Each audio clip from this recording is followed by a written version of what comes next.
bata. Tulungan niyo ako. Ano nangyari?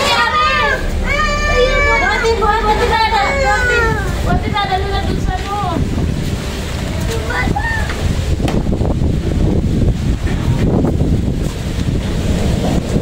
Ay, ano ba nangyari sa batang to? Bakit nagkaganyan siya?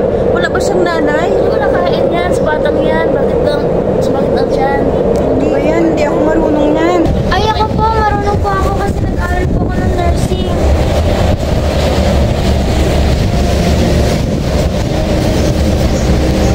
Ay, sana nga, bumalik na siya.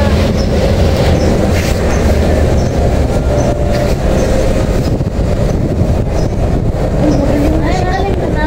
Ano ba? Ang pakiramdam mo. Mama, kumusta pakiramdam mo? Okay ka na? Okay ka na?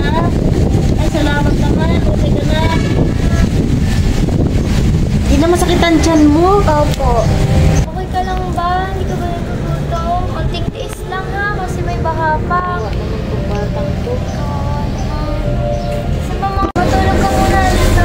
Yan, pahinga ka muna para tuloy-tuloy yung pagaling mo. Bata. Wow, bata naman yan. Asan ang mga magulang niya?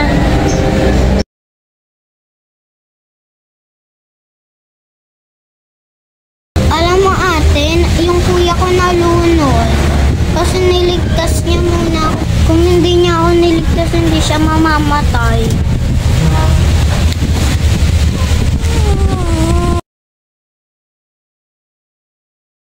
Ganun ba? Kawawa ka naman. Gusto mo ako na ng kapatid mo. Buti may bago akong kapatid. Thank you ah. Salamat ate.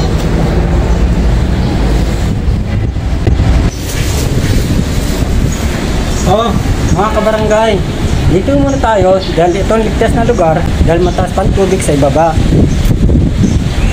Oh, naitibay niyo ba?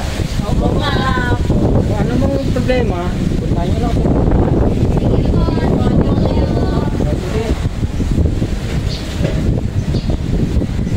Ano kaya nangyari sa mga baboy ko? Kawawa naman. Baka inagos ng baha yun. Amin nga sa bahay namin eh. Baka nasira ng mga gamit namin, naabot ng baha. Naku, yung mga sampay ko, wala na. Malaglag na yun na baka inaro din ng baha. May mga baka pa ako. Hindi ko nakuha. Ay, ito na pala yung bagong balita. Mga tama, ito na daw yung bagong balita. Ano yun? Wala na daw yung bagyo. Wala na. Ay, wala na sa bahay. Oh, mga kabarangay, pwede na kayo umuwi sa inyong pamilya. Ay, salamat.